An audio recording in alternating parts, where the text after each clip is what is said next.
I was born by the river in a little tent.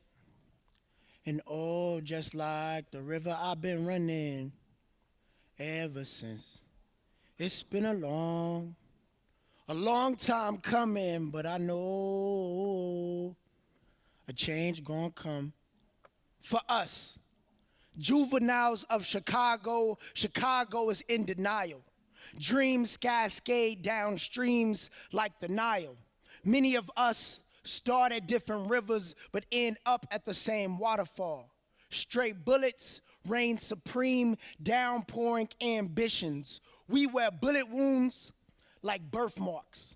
Black skin symmetrical to scuba spandex. We're pushed off diving boards into bloody mistakes that are only viewed as news when the editor's board is bored. They write us off in tombstone text, predetermined obituary pages. Pigmentation, color criminal, even before we are born, we have to run from the pigs because we living in the trash. The nine alone protects and serves. No need to add one. Once red pools be equivalent to Lake Michigan. But it's hard to make a ripple in a capitalistic stream when so many selfish people's gills are only worried about the bills. We breathing every day, but not caring about lost breath. And they wonder why we blow trees. Because we hate to hang on to our painful history. Written in books that only revealed 3/5 of our story, impelled by imperialism. Young ignorance brings money into pockets of businessmen who could give a damn about a man unless he bring in business. Whether criminalized in chains or born padlocked, free labor always pays. Pay attention. More black men in shackles now than there were in 1861. Slavery has evolved. Corporations whip us into shape shift into octagons. It's a vicious cycle, and they cut red corners, but we need this to stop. Auction blocks turn to corners. Turn a corner, see the block auctioned off. Gentrification, it's all amazing. It's all a maze we're in. Money push you on top like a winner trying to speak to all classes like an intercom.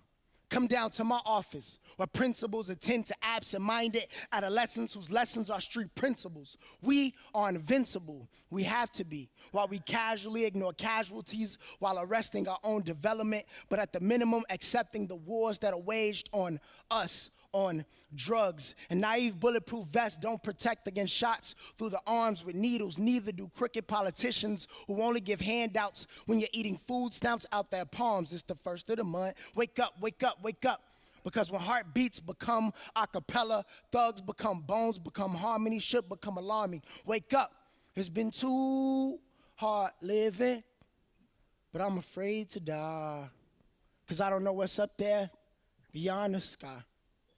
But I do know change doesn't fill cups when you're only begging for it. I never got straight A's in high school, but I refuse to be degraded. The time is now to raise up, to change. A change gonna come. It got to. A change gonna come. We got to.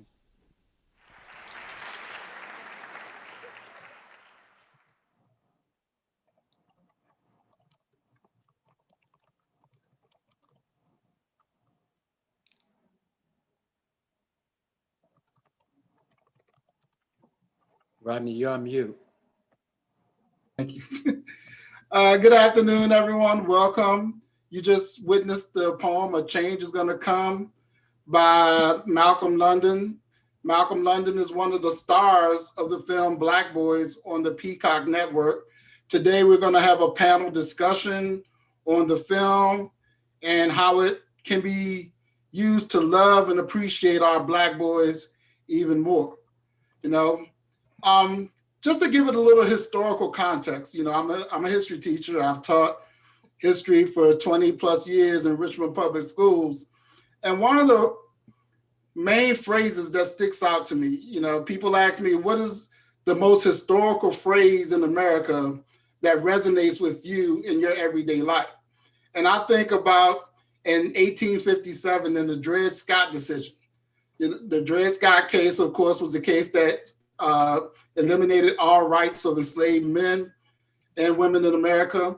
And I think back to what Supreme Court Chief Justice Roger Taney said in his opinion. He said the black man had no rights which the white man was bound to respect, and that the Negro might justly and lawfully be reduced to slavery for his benefit. He was bought and sold and treated as an ordinary article of merchandise and traffic whenever a profit could be made by it. And I often keep this quote in mind when I think of the history of Black people, in particular the Black man in America. I think that the world civilization began on Africa. World civilization was started by the Black man, and how that history was interrupted by colonialism as they were enslaved by various nations. And when they came to America, they were forced into a brutal system of slavery that denied them just basic treatment as a human being.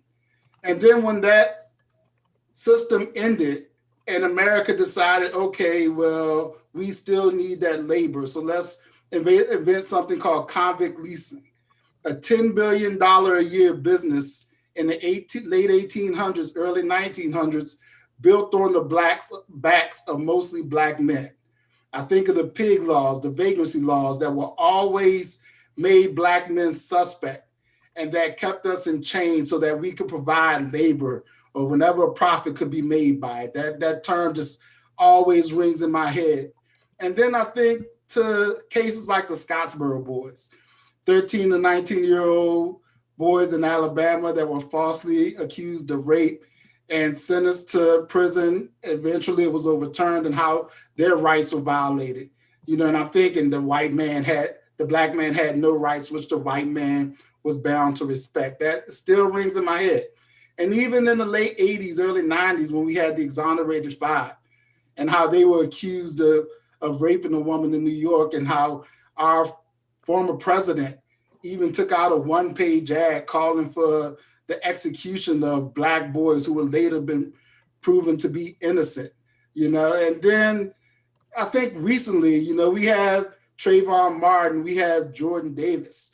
They were both executed not by the system, but by everyday ordinary citizens who felt that it was their right to control the Black man, control the Black boy. And then Tamir Rice, Laquan McDonald, other teenagers who were executed by the system. Black boys never get the chance to be Black boys. They're constantly looked at as criminal. They're constantly looked at as a lack of innocence. We look at them as if they are a constant threat. And our systems are designed around that idea. It goes back to that decision. He was bought and sold and treated as an ordinary article of merchandise and traffic whenever a profit could be made by it. And then when I think about today's prison industrial complex, which is an $80 billion a year business, or I think of the billions that our pharmaceutical industry makes on drugging young Black boys because schools and other institutions don't have the patience to love and deal with them and allow them to be innocent. And so all that comes to mind when I watch Black Boys film. And it goes back to that Dred Scott decision by Roger Taney. The Black man had no rights, which the white man was bound to respect, and that the Negro might justly and lawfully be reduced to slavery for his benefit. He was bought and sold and treated as an ordinary article of merchandise and traffic whenever a profit could be made by it. And so that was 1857. Now here we are, 180 years later in 2021, and that is still true. We still look at Black boys as if they are something to fear, something to be made a profit of. And so those were my thoughts when I watched Black Boys film. And so what we decided to do today was we brought together a panel, a panel of just experts. I mean, gonna blow your mind, the brothers that we got together on this panel today. And we just want to talk about Black Boys film and how our perceptions of Black boys and how it manifests into who they are and what they are today. And so we have a great panel. I'm gonna take a minute and allow everybody on the panel to introduce themselves. I'm gonna start with Brother Trotter. Good afternoon. My name is Lamont Trotter. I'm the principal at Richmond Alternative School, where we continue to support students that are often overlooked and underserved and just need that additional support right here in the city of Richmond. Thank you, Mr. Trotter. We're gonna go with Ron, Mr. Baguette. How you doing? I'm Dr. Ron Bagat. I'm the manager for school culture and climate strategy for Richmond Public Schools. And I focus on the connection between restorative practices and trauma responsive practices. And I'm glad to be here on this panel with my esteemed colleagues. All right. And last but certainly not least on the panel right now, we have Harry Hughes. Introduce yourself, Harry. Good afternoon, everyone. My name is Harry Hughes, and I serve as the Chief Schools Officer for Richmond Public Schools. In my capacity as the Chief Schools Officer, I oversee two major important aspects of schoolwork. One is school leadership development. So I supervise the 4 principal directors who between them supervise all of our principals.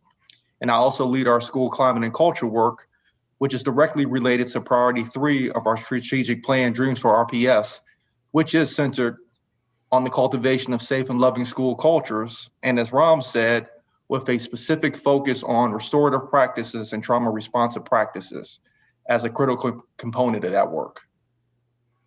All right, thank you. And we're going to be joined in a few minutes by another panelist, Mr. Riddick Parker. He's an assistant principal at Armstrong High School. And so to put the film in a little context, it was produced, of course, by several prominent people. There's Chad Williamson, and if you saw the film, you saw all sorts of celebrities in it. But it had one key purpose, and that was for America to view Black boys as Black boys.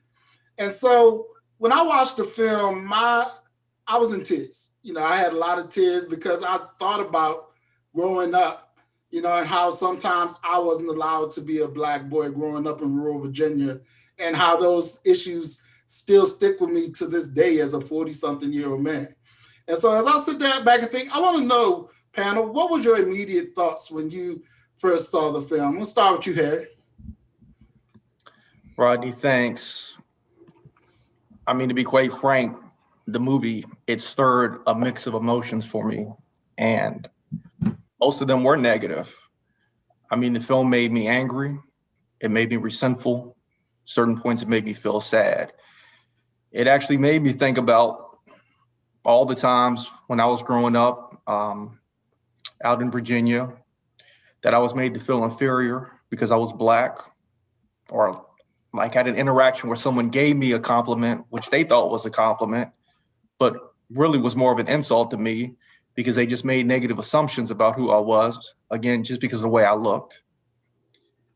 This film, I thought, spoke the truth about Black boys in American society and showed how our society, American society, is set up to make it much, much harder for Black boys to become successful in this country. And then to me, the greatest irony of all that is then we blame Black men for not becoming successful, even though our current system is designed to produce that outcome. Now, I know some people might feel like that's an excuse, it's a cop-out, but it's around us every day, all day. You can see it in inequitable school funding, redlining, treatment by the police and the judicial system, limited access to resources in communities of colors, and I could continue. Yet I also did find a lot of hope and inspiration in the film. There were many positive stories that you saw between Black men and young Black boys and these beautiful relationships that they were starting to forge with each other to help those young Black boys overcome their day-to-day obstacles, the trials of growing up as a Black boy in America. Seeing those relationships blossom in front of my eyes on screen, again, reinforce why I do the work that I do every day, and it deepened my own personal commitment as a Black man who sits in a position of authority for me to be able to mentor and support other Black men and Black boys in Richmond City Public Schools. Thank you. That was powerful. Ron. I just want to kind of piggyback off what Harry said. as an educator, an arts innovator, peacemaker, three things came to mind for me. The first thing was dreams dreams deferred. So, in kind of relating that to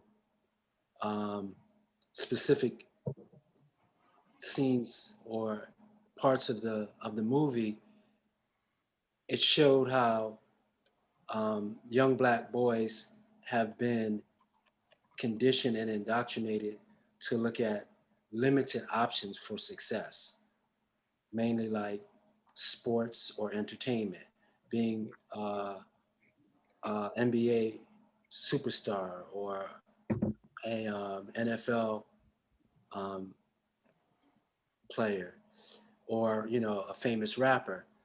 And they talked about how, statistically speaking, the chances of our young Black boys achieving those goals are as unrealistic as winning the lotto, or they're, they're just limited options. They're like, their hope has been contained within this limited scope. So their dreams are not cultivated and lifted up. So that it brought to mind dreams deferred. The second thing that it brought up for me was this idea of racialized trauma, and how the Black male body has been, like you said earlier, Rodney, the target of police violence, subjugation, and also this idea of perceived threat. Just being a Black male brings out this fear on the part of everybody that we deal with. And there are so many examples of that now, like what happened in New York. I forget what they called her, but the woman who called 911 because she felt threatened. Or when we think about all of these incidents of police brutality, like Eric Gardner, 5, 6, 7 police feeling like he was a threat to them because he wouldn't comply, or Michael Brown, for example, in the what's presented to the grand jury. Well, I felt like my life was threatened. That's all part of a mindset that has been generated throughout centuries to, in some ways, justify the oppression of Black males. And the last piece that it brought up ties in with what Harry was saying about hope. It made me think of massive resilience, like massive resistance versus massive resilience. Massive resistance being this lie of white supremacy or white supremacism that perpetuates these suppression or shutting down school systems, because it's based on this lie of feeling like there's this superiority. And then massive resilience, which is truth. It's the truth that all Black people, all human beings are inherently deserve dignity. And to go to what you were talking to earlier, Rodney, about the societies and civilizations and the leadership and the brilliance of Black boys and Black men, and how we put aside one month to celebrate all of these achievements, which is not enough, because almost every day there's something to learn about the great contributions that Black people have made to civilization.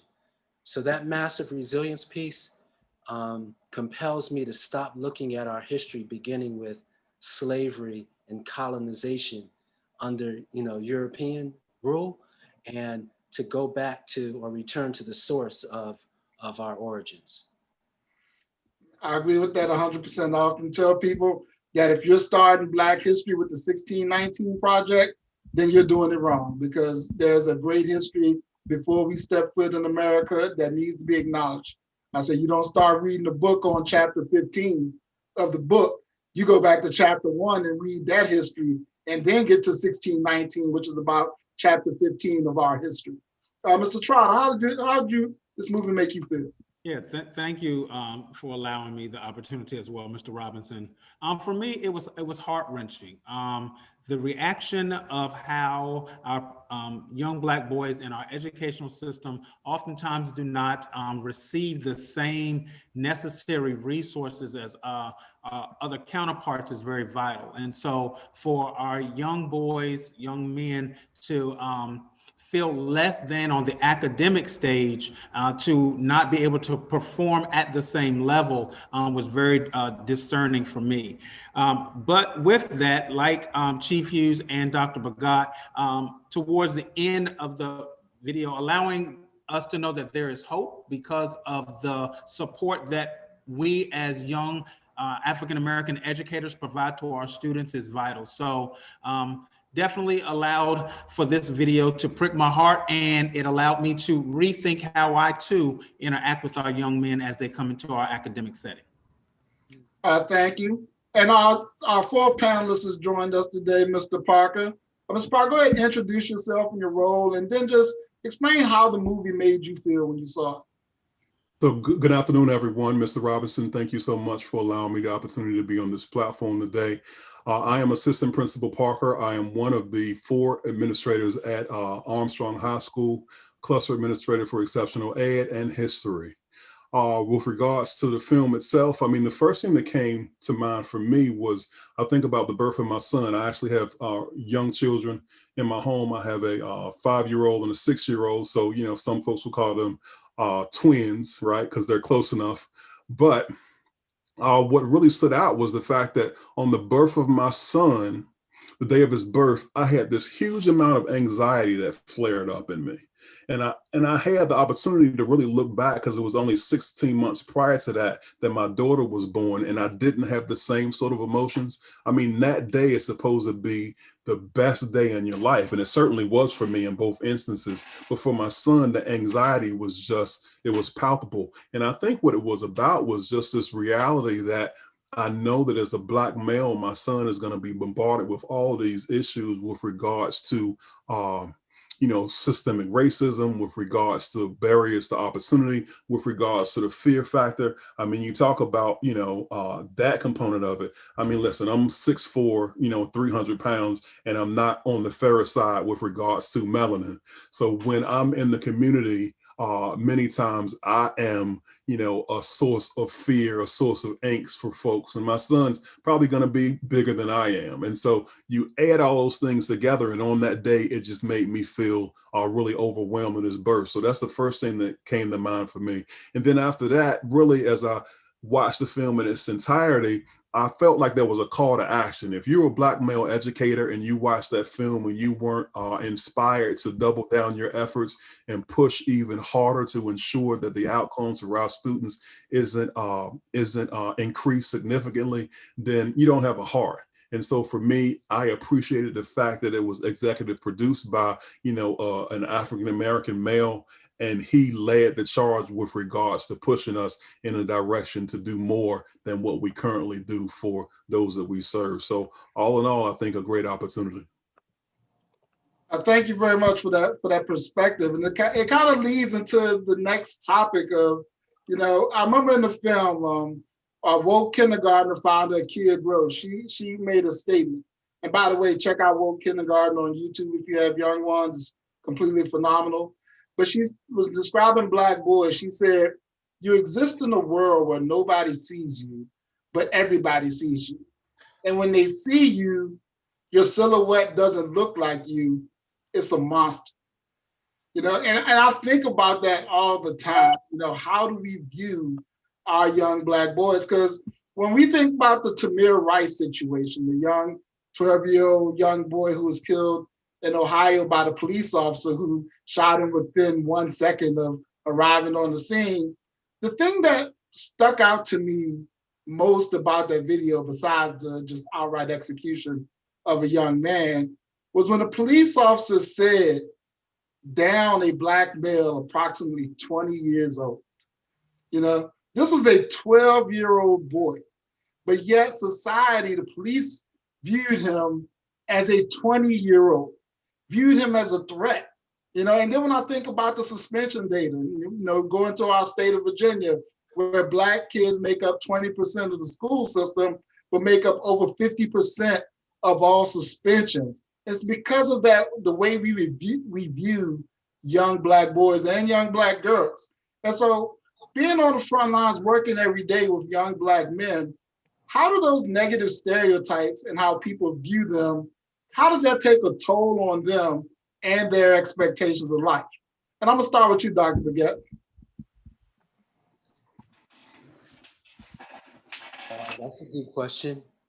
And I mean, if we look at that through the lens of COVID-19 pandemic and what it revealed to, not really revealed, what it reminded us of and revealed to others is the not only the disproportionality in school suspensions, but also the disproportionality in terms of the impact of other systems, the health system on our community, and specifically, Black boys. It made me realize that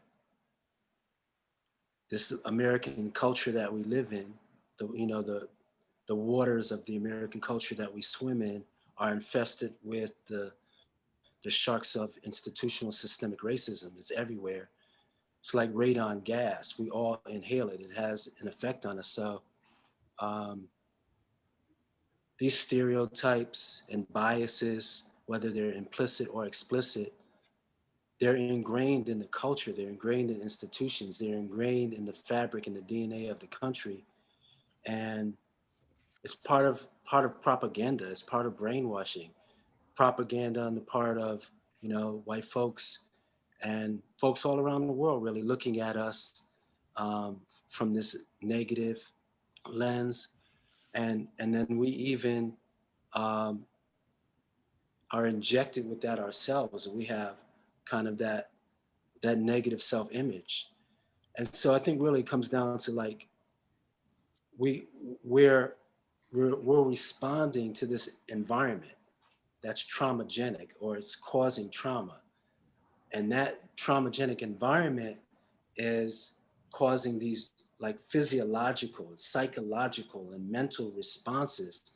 And then we see all these symptoms, premature death, homicide, incarceration, all of these different negative statistics because we've taken it, we've taken it all in. And so I feel like it's important for us to, interact and work with others in terms of trying to make this society better. And I think it's drastically important and apparent that boys of color, Black boys, need to be in a protected, safe, loving, sacred space where they can unpack these issues in a way where we don't have to filter, where when we have conversations with each other, we don't have to try to like navigate how we're going to say it because we understand. So I feel like it's our responsibility, to create these, I would call them intra-racial spaces where we can help build each other up, and I mean, we were doing these in the early 90s, I think, where we started having these gender specific and race specific classes, Black male classes and Black male schools.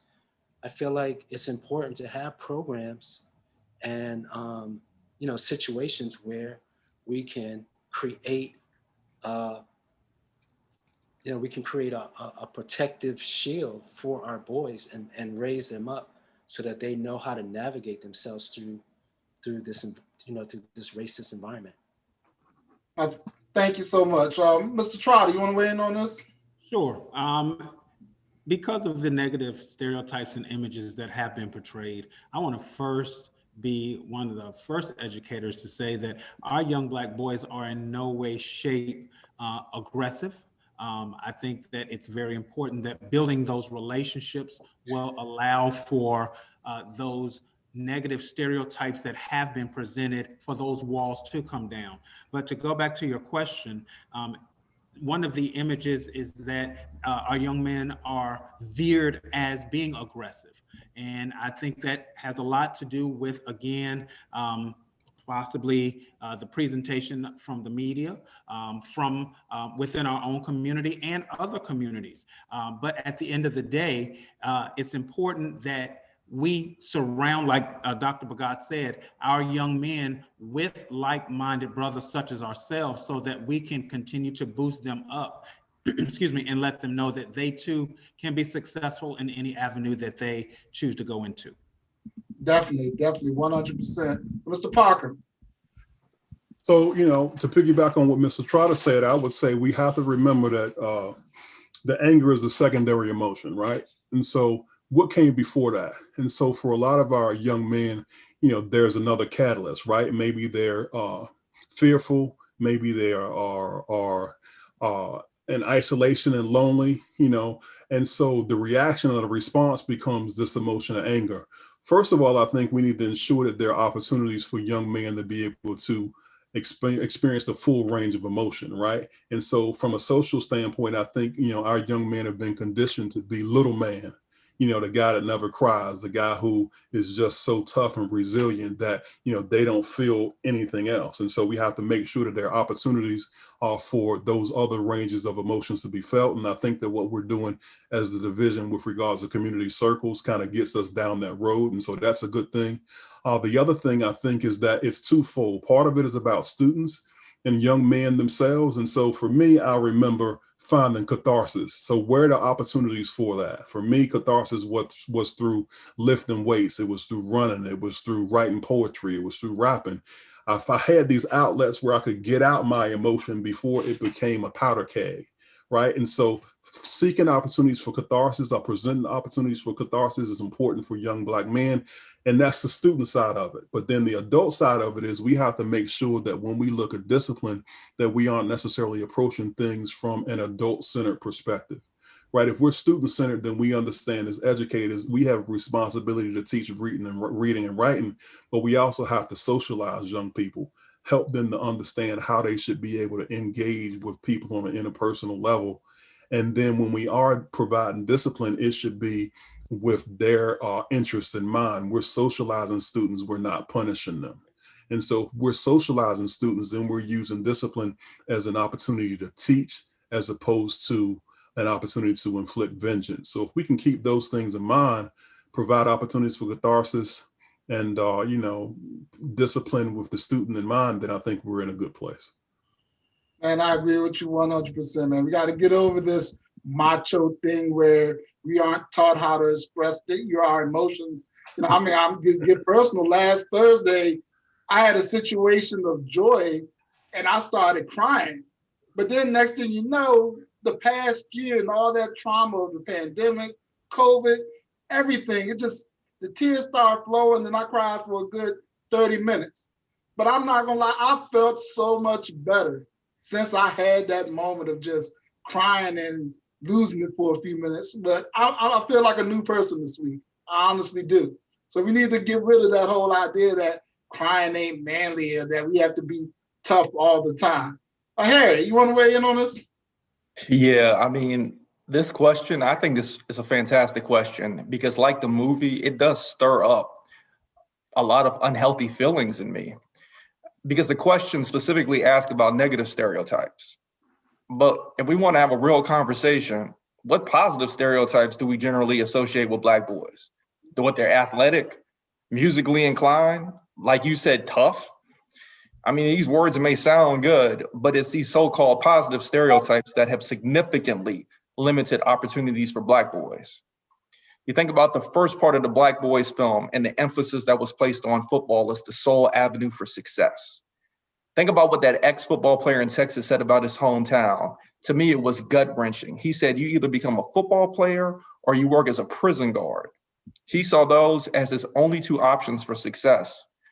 And we all know the chances of making the NFL, the NBA, any professional league is very slim. For every LeBron James or every Lamar Jackson, there are tens of thousands of young men who mortgage their futures because they saw sports as the only way to make it beyond their circumstances. So I would question first, what are positive stereotypes for young Black boys? And then of course, the negative stereotypes are detrimental, have a detrimental impact on Black boys. How our society views Black boys, treats you, responds to you because of the way you dress, the way you talk, your haircut, the way you interact with your peers. It plays a major role in how you view yourself. If you're constantly bombarded with negative images of yourself, explicitly or implicitly, as Ram said, it does play a toll on you. It messes with your sense of belonging, your worthiness, and unfortunately becomes who you think you really are. I mean, we say that words have power, images have power, and negative stereotypes harm Black boys in a way that turns them into broken men. That's a word right there. That is truly, truly a word right there. And so you brought up the topic of our body and athleticism, because of course body was one of the main themes of this film. And so how does the world's view of a Black boy change when they discover they can monetize their body and athletic ability, and how can we change that? I think back to my childhood. I remember there was my brother and there was me. My brother was a school bully. He was the guy nobody liked.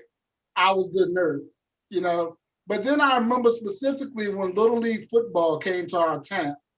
Then all of a sudden, my brother went to being the star. Everyone liked him. He was no longer the school bully. Everyone thought of him as the man. Meanwhile, I was just a little nerd now. I was pushed back and I started getting negative attention, whereas he was getting positive attention. And that always stuck to me. Like, once they discovered my brother was an athlete, all of a sudden, everyone's view of him changed. His view of himself actually changed a bit. But yeah, and now I'm struggling trying to find myself because I was the nerd. And so how does it change once society views that they can monetize your body? And Mr. Parker, I'm coming to you first on this one because of your history. You want to tell people a little bit about your history?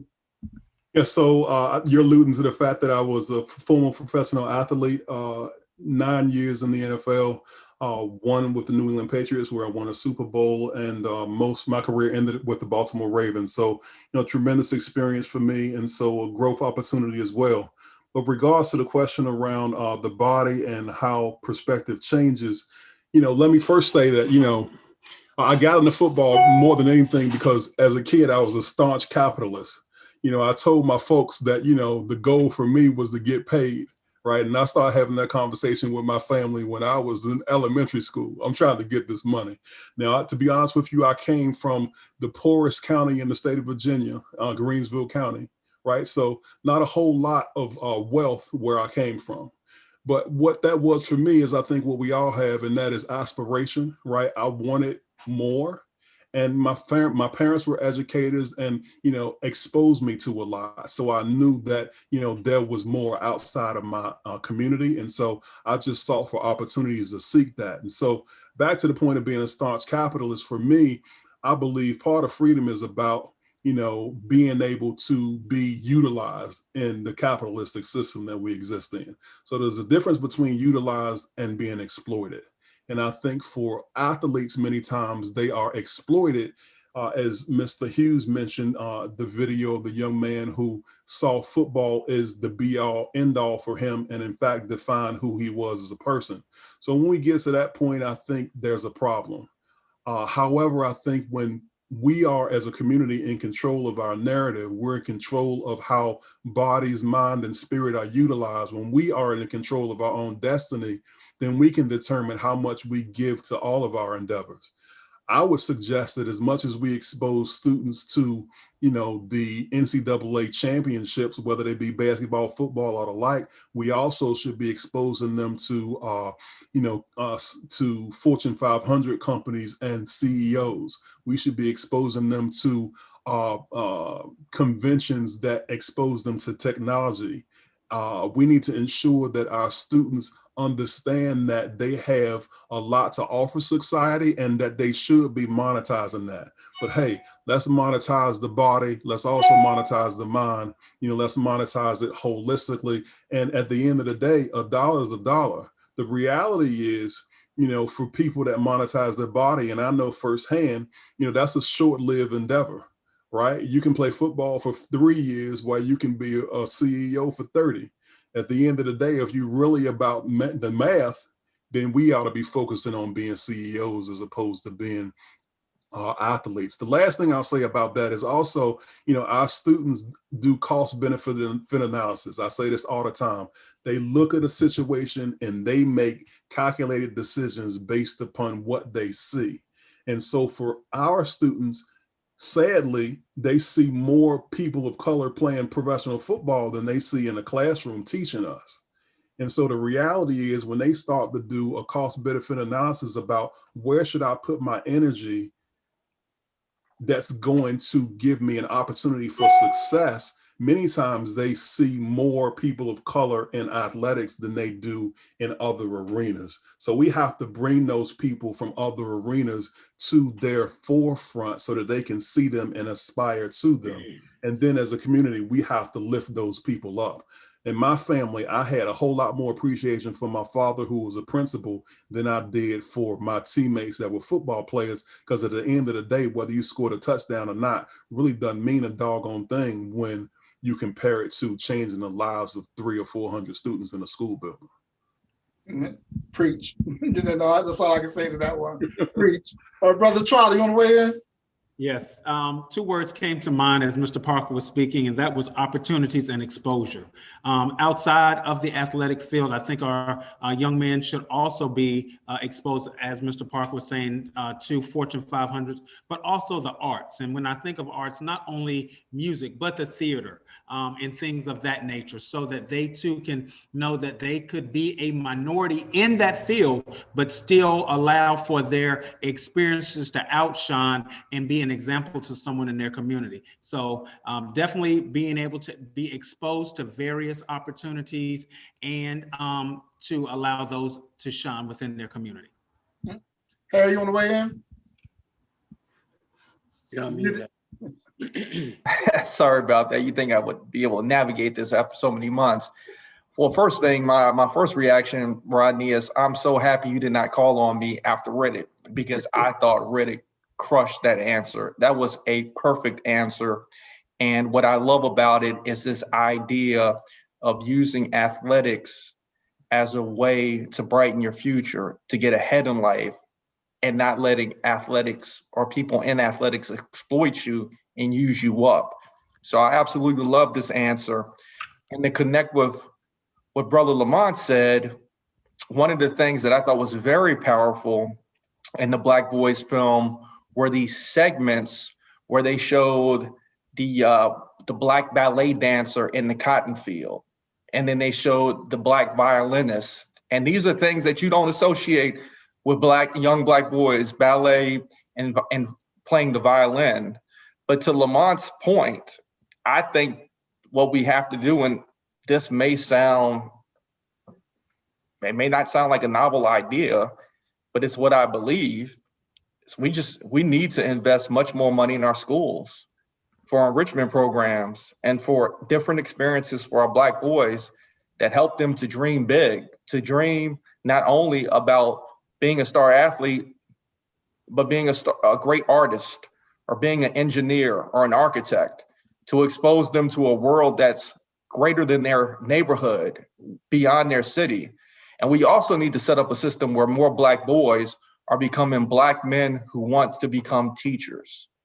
I mean, we know the statistics, the likelihood of a Black boy graduating from high school, not dropping out, going to college, if they just have one Black teacher in their life.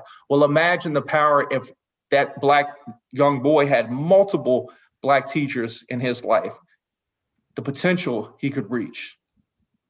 And I just think that right now is the opportunity. There's a golden opportunity, first of all, for star athletes to speak out, to speak up for racial justice. I mean, kudos to Colin Kaepernick because he's the one who paved the way and he sacrificed his career for it. But now there are other Black athletes who can use the social momentum to pick up the mantle and to speak about social justice. And then we have the opportunity to use that momentum to reinvest in our schools and to help our Black boys become successful in school and life. Thank you. Dr. Baguette. Yeah, I was thinking the same thing that Harry just mentioned about the it might look like it's an expanding role of the Black athlete, but actually there's precedent for it because when we think about Kareem Abdul-Jabbar and Muhammad Ali and Bill Russell and what they contributed to the social justice movement, what it makes me think about in terms of that question is a holistic approach. So you have these athletes that are monetizing and capitalizing on their physical prowess, like Riddick said, and at the same time using their intellect and their intelligence and their awareness of what's happening in the world to promote the dignity not only of their own people but of all people. So I think it should be a holistic approach because, like, as we think about how sports an opportunity, I mean that's vital and valuable to build the body, to strengthen the body. I think it's also a strong case for the dedication and commitment that people of African descent gave to making sure that education was accessible not only to their own people, but to all people. And so education has always been a top priority in our community. And as Harry was talking about in terms of the investment and the lack of investment, how a lot of this, what we see now came after integration, where we started to lose Black principals, we started to lose Black teachers. So we started to lose that infrastructure and that support mechanism to build up Black boys holistically. Like then they didn't have the same number of opportunities or exposure to Black teachers because where did the Black teachers go? Where did the Black principals go? Then they, so I think it's holistic. I think that when we look at, say, like a LeBron James and how he has taken his platform and then use it to emphasize the importance of giving back to the community, giving back to the community through creating a school. So education, I think, is the key. And I would liken it to the Malcolm X effect, where Malcolm is a perfect example of the struggle that so many of our boys go through, but how they turn a challenge into an opportunity to tap into their excellence and self-determination, and then to be able to compete on a platform with the so-called brightest and so-called, most powerful, where he gave his life to show us that, to show us the pathway for self-determination. I agree with you guys 100% on the things you said. The key, is exposure. We have to, if you have athletic ability, we're going to show you how you can monetize that athletic ability to set you up for life. And if you don't, we're going to expose you to things that show you how to use your skills to be successful in life. I remember when I was teacher of the year and I came back and I spoke to my students after being on CBS This Morning. They asked me what was my favorite moment. And I showed them a picture, and that's me standing with the two producers of CBS This Morning. Two brothers produced CBS This Morning. And I told them the story. One of the brothers said, I got my start taking pictures in my church and then going around taking pictures at other churches in my county. And how he took that one skill he had, and he's now a producer of the most popular show in the United States. And that's just something I always say, look, you can do whatever you want. Just take whatever skill you have, surround yourself with people who know how to use that skill, and you can set yourself up for life, And so we started off today's panel with a poem by Malcolm London. And in the film, Malcolm says a very, very potent statement. He says, I often thought that if people knew it was a revolving door, meaning subpar education, poverty, crime, prison, unemployment, that if they could hear our story, they could change it. But then you realize the world is not listening, but that they are deliberately not listening to the struggles of young Black men. And so as all of us are in this educational space, how can we elevate the voices of young Black boys, and why is it important to listen? I'm gonna start with you, Brother Trotter. We elevate by allowing them to have a voice in their experiences. It's important that we, like we said earlier, surround our young Black boys so that they can have a voice and not be shy to express how they feel. If it is crying, if it is anger. And from that, we channel that positive energy into a place that will allow them to recognize that they too can be successful and reach the goals that they have in life. I think, Mr. Parker. Yeah, so I think we got to get out of this mindset of deficit thinking. We think so much that our students can't do. We think so much about, disparities in terms of, or discrepancies in terms of achievement. But the reality is that's not the student's fault. They're not to be blamed for that. I think at the end of the day, we need to understand, as I said before, our students are critical thinkers. They do cost benefit analysis. And if you can create a space for them to actually use their minds, they got the answers. So if we can recognize that they are critical thinkers and that they can sit at the table and create a pathway for themselves, then that opens our ears and gives us the disposition to actually listen. And that can take us a long way. Exactly. Dr. Baguette. So I love this question, and I think it has a two-way answer. I think, first of all, just being in this space with you brothers, where we had an opportunity to share some of our stories and learn a little bit more about each other, that's been amazing to connect with you all. And one of the things that we're promoting in RPS is the idea of community building circles and community healing circles. I think that's a model for creating space where all of our students can share a piece of themselves. But if we want to open up an opportunity for Black boys to be able to share their story, I think healing circles for Black boys, like those three boys who were sitting on the rock, yes, that were so funny and so nerdy, Brother Rodney. But what they did is showed us that sensitive side.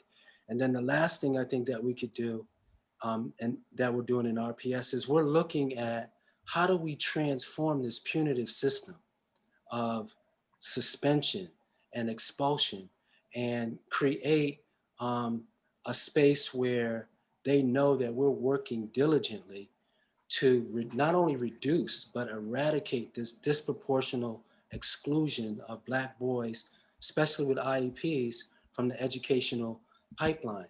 So creating a healing space for Black boys to share their stories, and for us to continue to work and collaborate to show this rest of the state and the rest of the country how to really dismantle that school to prison pipeline. I mean, definitely. Hey, want to weigh in? Yeah, I just think what Ram just said was so powerful regarding the potential of trauma responsive practices and restorative practices. I think first we need to listen with our heart. And we have a ton of Black boys in our community who are hurting, and yet we know they're hurting. Yet when they come to us, and when I say us, talking about the educational system holistically, and they manifest this hurt in inappropriate ways, what do? We suspend them, possibly sending them back to the same situations that caused the pain in the first place, and then can't figure out why after a 3, 5, 10-day suspension, the child still manifests the same behavior. If we really want to give Black boys voices, we have to connect with them with our heart, really get to know them, understand their pain, their anxieties, their hopes, their dreams. And when they feel safe, when they feel connected, when they are at a place where they are ready to open up to you, we need to teach them then it is wholly appropriate to advocate for themselves. And we need to teach them how to advocate for themselves. And we need to listen intently, because out of the mouth of babes come the truth. And if we truly understand their reality, we can work with our Black boys to help them see a world of possibility and options. I agree with you 100%. I often say advocacy and agency. You know, we need to listen to our students, and we need to create a way for them to learn how to speak on their needs, speak on what they want, and advocate for that, whether it be with their teacher, their social worker, their PO, the principal, the mayor. I often say your voice is the most powerful thing that you have, and that you have to learn to speak up. Just to throw a wild card question in there, so Ron, and this is basically because of what Ron just said. You know, we talk the serious stuff. What was your favorite scene in this movie? You know, because Ron brought up my favorite scene. That was the three black teens on the rocks, just talking and being nerdy, silly. Think about that. Seriously, if you're watching, think about how often in a movie or in life have you had a chance to sit around and view three young black teens just being silly and nerdy and not thinking, oh, they're causing trouble or they're doing something. Just having them just laugh, pick with each other, and enjoy life. You know, that was just one of my favorite scenes, not just in this movie, but in all the movies I've seen recently, because you don't see that too often. So what was your favorite scene in the movie? Let's start with Harry. Oh man, the scene in the movie that brought me to like happy tears. I just love watching the ex-football player, the father. I just love watching him dote on his son, giving his son all the affirmations, telling his young son how much he believes in him, you know, showing affection to his young son. I mean, I just thought that was just the purest definition of like Black fatherhood. And that one brought me great joy, just because like I felt in that moment that you have a Black father like that, you're going to have a successful child. You're going to have a child who grows up and knows how to take care of his responsibilities, provide for a family, you know, and I just love seeing that. You just don't usually think of, like, that is unfortunately a negative stereotype. You don't usually think of fathers being so loving and so doting on their sons. Mr. Parker, what was your favorite scene? That was the same one. That was, I mean, I just mentioned earlier, I have a young son. And so, yeah, that was it for me. Mm-hmm. Thank you. Trotter. It was the "Who are you" scene, where the young men were around the table and they were asked continuously, "Who are they?" I'm a Black man. I'm educated. I want to be successful. And that's a tool that we took during Alpha Leadership Week, where we actually looked at the video and looked at that particular clip with 7 young men. And we did that exact same exercise with them virtually. So that's what stood out to me. Yeah, I mean, I love that scene. When I saw it, I was just thinking, yeah, next time I'm in front of a group of young brothers, we're going to do this game right here. Dr. Baguette. It was in that same segment where the young brother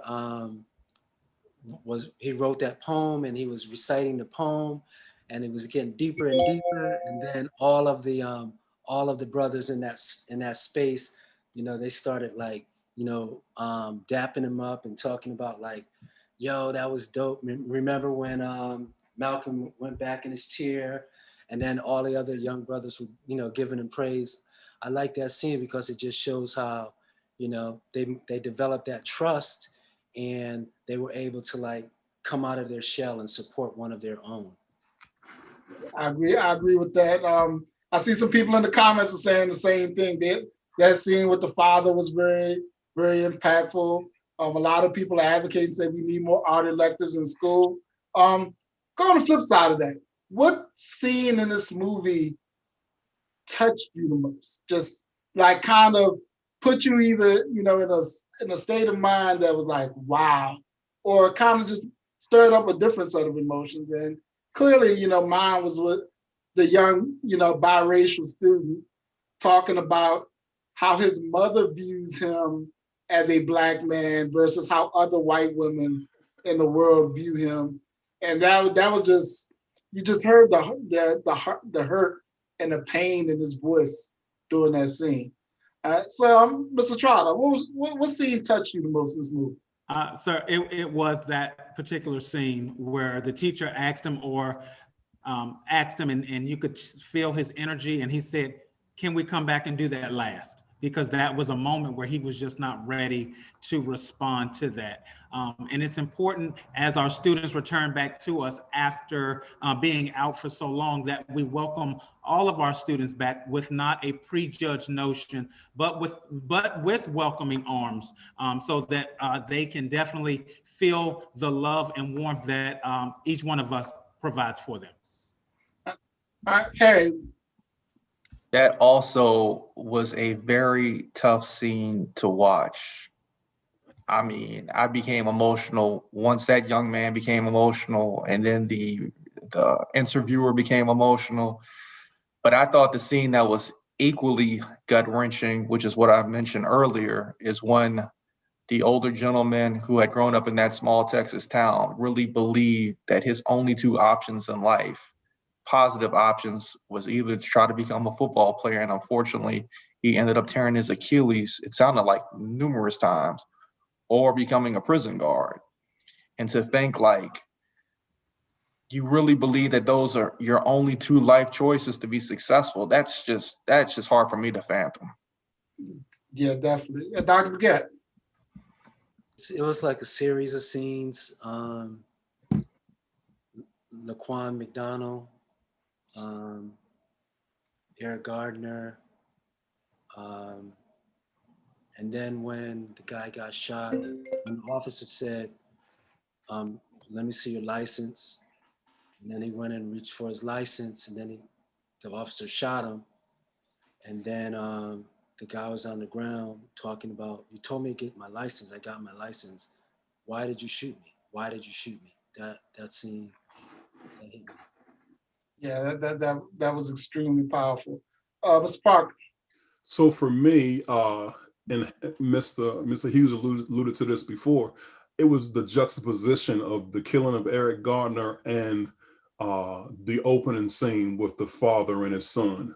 So for me, the opening scene was just so impactful because you're right, you don't get to see those images very often of Black males with their fathers and this stereotype of us not really being fathers. But the other part of that is just how innocent that child was, right? And how everybody watched that child and thought nothing but, wonderful things about that child. And then you fast forward to Eric Gardner, and here's a man in adulthood who's a villain worthy of being assassinated in the middle of the street. And the juxtaposition of those two things is just, to me, was so impactful that, it just stirred a ton of emotions in me. Yeah, I mean, it was very emotional, And this is a wild thought I had while watching this. When I looked at Eric Gardner, when I looked at George Floyd, all those scenes, and I'm thinking to myself, they're actually kind of lucky because they got to live their life. I thought about Tamir Rice, 12 years old, Trayvon Martin, 17 years old, Laquan McDonald, 17. They never got a chance to see adulthood before they had their life snatched because America viewed them as a threat, like they do so many other young Black boys. And so as we close out today, I just want to leave a little bit. What do you think? What is the one thing or a couple things you think Black boys need to be successful? What do we need to give our young men to give them a chance at life? And in the film, it closes with several people quoting what they thought young Black men needed. But what do you think young Black men need? I'm gonna start with you, Harry. I just feel like they need our genuine love. And specifically what I mean by that is we need to see our Black boys for who they are and the beauty that they bring to the world. And we need to nurture that beauty and help them to believe that their potential is limitless and they are worthy of everyone's respect and dignity. We need to also help them to understand the realities of life, that there will be people who judge them based on nothing but the color of their skin. And because of that, we'll try to place our young Black boys in a confined box. But we need our Black boys to know that they are too powerful, too intelligent, and too loved to be limited in their current context. I love what Riddick said earlier. I feel like in many ways, these panels, that movie represents a call to action, and we need to step up because I believe that Black men should take it upon themselves to mentor our Black boys and help them grow, mature, and achieve success. Thank you. Dr. Baguette. I mean, I would just say ditto to what Harry said, and I would just add a strong sense of their cultural identity so that they know, like back to that question, who are you? Where are you from? And as a history teacher, you know the power of knowing that you can identify with a culture and a people and a civilization of inventors, engineers, first democracy, great civilizations. I think that's an important piece that our boys need, is a strong sense of their cultural identity, the legacy that, or the shoulders upon which they stand. Thank you. Mr. Trotter. Yep. So today I received an unexpected call from one of my former students that did not graduate. And his conversation when he opened was that he wanted to come back to school. And so the two words that stood out and continue to stand out to me are support and accountability. And so as young men on this presentation, it's important that we continue to support and hold our young men accountable, to remind them that they too have a charge to be successful, so they too can pull back and either pull up their community or their own children. Thank you. Mr. Parker. Yeah, in my early 20s, I had a chance to live in Dusseldorf, Germany. When I was there, everywhere I went, I saw folks that lived there that looked like me in terms of my dress, in terms of my culture, but didn't have my melanin. And when I was there, I realized, man, it's a lot of people that have respect for what it is that we as African Americans contribute to the society, particularly African American males. Because if I had $1 for every time they played Jodeci, I'd be a rich man. So recognizing the fact that, we were born with everything we need to be great is a good starting point for our young men. If they know that, then all we need to give them is exposure, as we talked about before. We need to bombard them with high expectations. We believe that they will be great. And then we just need to give them the space to do what they do. If we can do those three things, I think we can get down the road. Exactly. And, closing things out, as like a 20-year educator, people ask me, what do Black boys need? I tell them the two main things they need are love and rigor.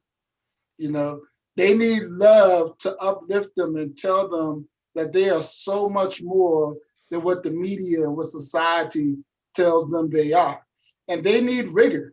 They need to be held accountable, like Mr. Trotter said, they need to be held accountable for academic, personal, social goals. Revolutionary love is to hold someone accountable. And so we must hold our young Black men accountable while giving them the love that they need to be successful. And so as we close out, I want to close out, read you the words, because in the end of the film, they asked, what do Black boys need? And they actually wrote a song. It's a beautiful song. But if you take the words of the song, and I'm going to read this and then we're going to close out. It says, I was looking for a hero to reach out and save me. But what I needed was someone to look beyond what they see. If you view my struggles, my issues through the lens of compassion, you will see the phoenix in me, trying to rise from the ashes. I don't need a hero, I need a believer. Through all of my struggles, someone who can see the potential for greatness, the possibilities. I don't need you to save us, just say you believe. Believe in young Black boys, support young Black boys. Thank you for joining our panel today.